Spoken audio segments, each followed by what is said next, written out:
الحكاية بتبدأ في المستشفى جوه غرفة العمليات، وبيكون الدكاترة كلهم متجمعين حوالين طفلة لسه مولودة وبيحاولوا ينقذوها. بتكون أمها بتدعي ربنا إنه ينقذ بنتها، وبيجيلها ممرض ياخدها بكرسي متحرك عشان تروح تشوف بنتها. ولما بتدخل بتلاقي بنتها في الحضانة، وبتسأل الدكاترة وبتقول لهم بنتي هتبقى كويسة وهتعيش صح؟ بس بتتفاجئ إن محدش بيرد عليها.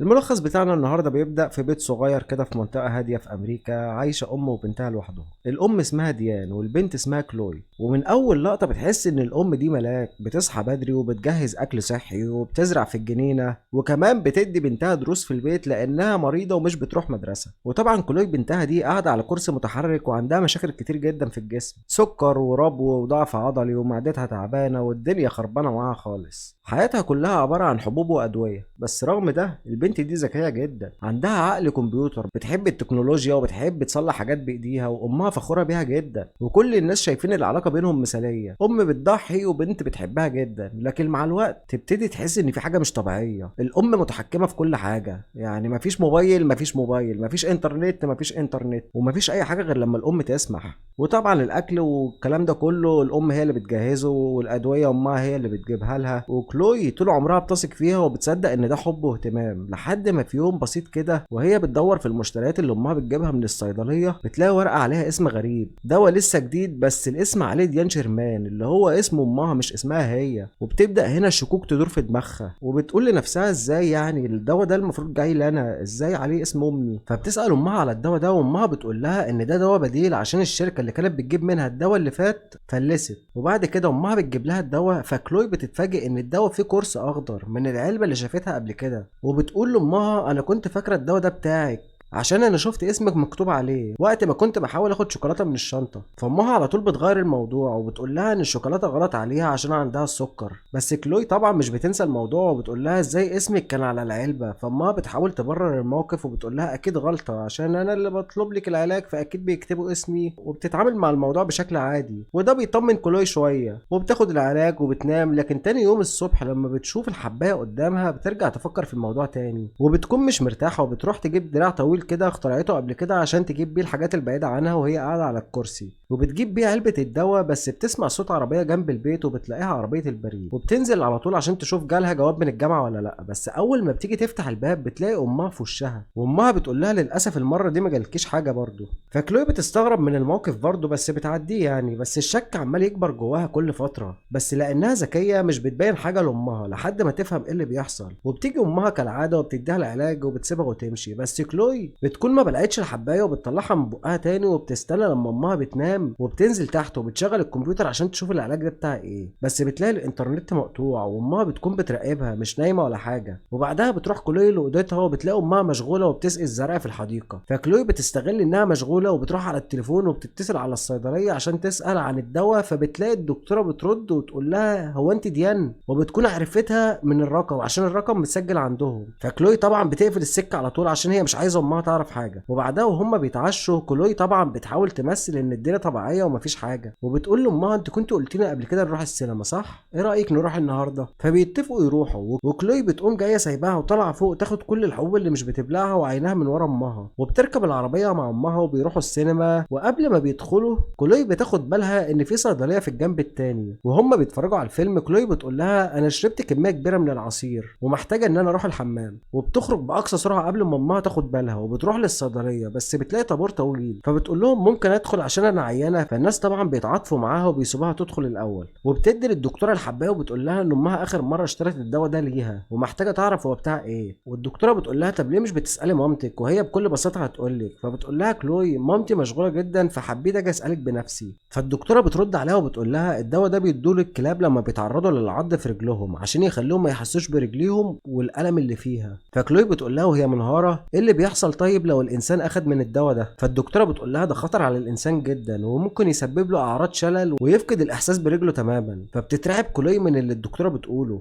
وبتعرف انها اصلا مش مريضه. بس في اللحظه دي بتكون ديان امها اكتشفت انها غابت، وبتروح لها الصيدليه وهي خايفه عليها، وبتطلب من الدكتوره تجيب تلج بسرعه، وبتطلب من الناس يبعدوا عنها عشان يدوها مساحه تتنفس. وبتستغل ديان ان محدش شايفهم، وبتقوم جايه مديها مخدر، وكلوي بتفقد الوعي تماما وبتاخدها تنيمها في الاوضه. وديان طبعا بتكون محتاره تصلح اللي حصل ده ازاي. وبعد شويه كلوي بتصحى من النوم وبتيجي تخرج من الاوضه بتاعتها، بس بتلاقي الباب مقفول، فبتنده على امها وبتقول لها انها عاوزه تتكلم معاها، لكن امها مش بترد عليها. ولما بتبص من الشباك بتلاقي ان العربيه مش موجوده، وبتعرف ان امها مش موجوده، فبتجيب مفتاحين وبتحاول تفتح الباب تاني، بس بتلاقيه برضه مقفول. وبتكون امها عارفه انها هتحاول تفتح الباب، فبتقفله عليها من بره، وبتفقد الامل انها تفتح الباب. بس بيجيلها فكره تانية وبتبص ناحيه الشباك وبتقول انا هخرج منه، وتمشي على السطح لحد ما توصل للغرفه اللي جنبها. بس المشكله ان الشباك اكيد مقفول من جوه. فكلوي بتمسك مكوه اللحام وبتطلع كل الاسلاك اللي موجوده، وبتعمل وصله كهربائيه طويله جدا، وبتشرب شويه ميه بس مش بتبلعهم، وبتاخد ملايه السرير وبتخرج من الشباك. وبعد معاناه اخيرا بتوصل للغرفه التانية، وبيطلع فعلا الشباك مقفول من جوه زي ما توقعت. فبتوصل المكوه للكهرباء وبتستناها تسخن شويه، وبعدين بتحطها على الازاز، والازاز بيبدا يتشرخ شروخ بسيطه، وبعدها بترش عليه الميه اللي في بقها فالازاز بيتكسر. وبتحط الملايه على الشباك عشان طبعا الازاز ما يعورهاش، وتبدا تدخل الاوضه. وبتبقى طبعا مش مصدقه انها فعلا نجحت ودخلت الاوضه. بس بعد المجهود اللي عملته ده بتحس انها مخنوقه، وبتدور على البخاخه بتاعتها ومش بتلاقيها، فبتزحف بسرعه للاوضه بتاعتها عشان تجيب البخاخ، وبيكون سلك التليفون مقطوع. وبتفتح الباب بسرعه وبتجيب البخاخ بتاعها وبترجع تتنفس طبيعي تاني. وبعدها بتاخد الكرسي بتاعها عشان تنزل من على السلم، ولما بتدوس على الزرار اللي بينزلها بتكتشف ان الجهاز مش شغال، وبتلاقي ان امها قطعت سلك الكهرباء بتاعته عشان ما تعرفش تنزل لتحت.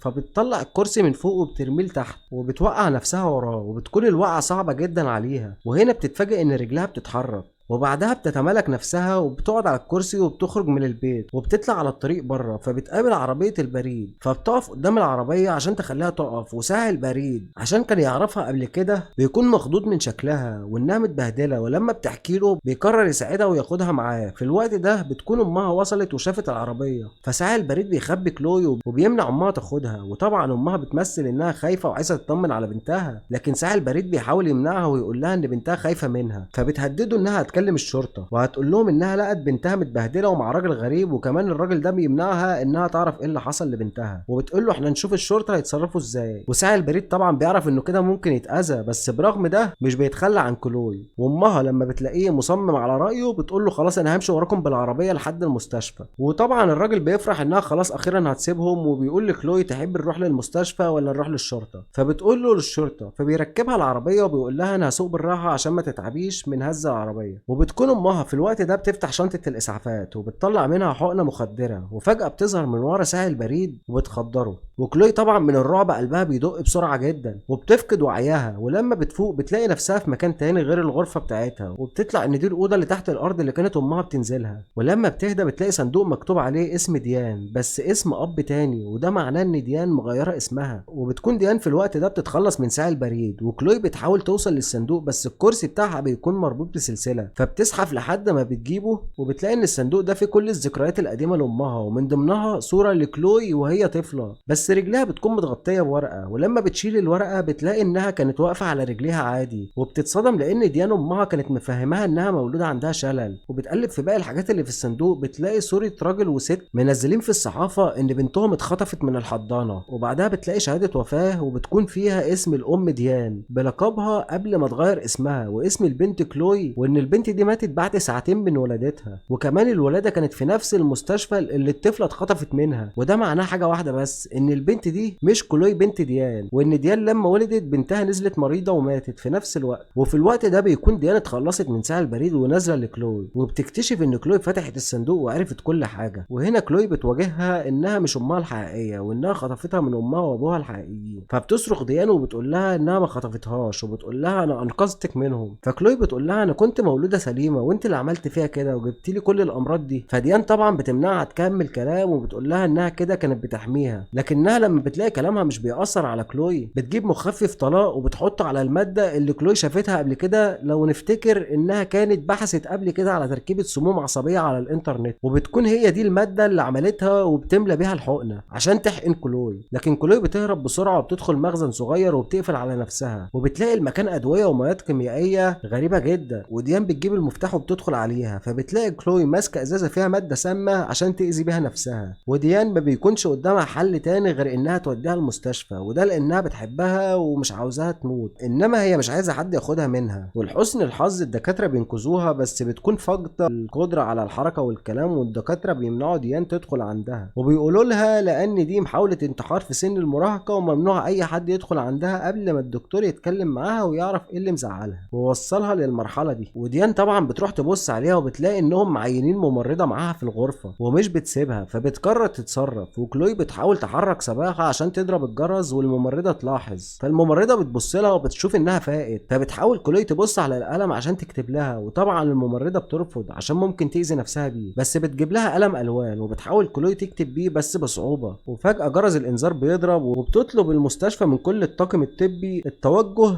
من مريض حالته خطيره جدا وبيموت. وطبعا اكيد ديان هي اللي عملت كده، وبترتفع ضربات قلب كلوي بشكل سريع من الخوف، وفجاه قلبها بيقف، وبيكون ديان هي اللي دخلت عندها وفصلت عنها الاجهزه وبتحطها على كرسي متحرك عشان تطلع بيها بره المستشفى. وهم في الاسانسير بتقول لكلوي ان هي محتاجاها وما تقدرش تعيش من غيرها، وعشان كده عملت كل ده فيها من وهي طفله، وكانت بتديها ادويه تدمر اعصابها عشان تفضل كلوي طول عمرها محتاجه لها وما تبعدش عنها. ولما الممرضه بترجع بتلاقي ان كلوي مش موجوده على السرير بتاعها، وبتشوف الورقه اللي كلوي كانت بتكتب عليها وبتلاقيها كاتبه عليها امي. فالممرضه بتفهم ان امها بتشكل خطر عليها، والامن بينتشر في المستشفى كلها عشان يدوروا عليها. ولما بتسمع ديان في الميكروفون انهم بلغوا الامن يدوروا عليها، بتطلع المسدس اللي معاها، وبتكون ديان خلاص على وشك انها تخرج بيها من المستشفى، لكن بتقف على السلم لان السلم بتاع المعاقين مش شغال، فبتقرر تشوف طريق تاني للخروج، ولكنها بتلاقي الكرسي مش بيتحرك، وبتبص عشان تشوف ايه اللي موقف الكرسي، بتلاقي ان كلوي حركت رجليها وحطتها قدام عجله الكرسي عشان الكرسي ما يتحركش، وبتقول لها بصعوبه انها مش محتاجه لها. وهنا الامن بيجي فورا وبيشوفها وبيقول لها انها ترمي المسدس اللي معاها، لكنها بترفع المسدس في وشهم وتقول لهم انها عاوزه تاخد بنتها وتمشي، فبيضربوها بالرصاص وبتقع من على السلم. وبعد مرور 7 سنين بتكون ديان دخلت السجن بعد اللي عملته،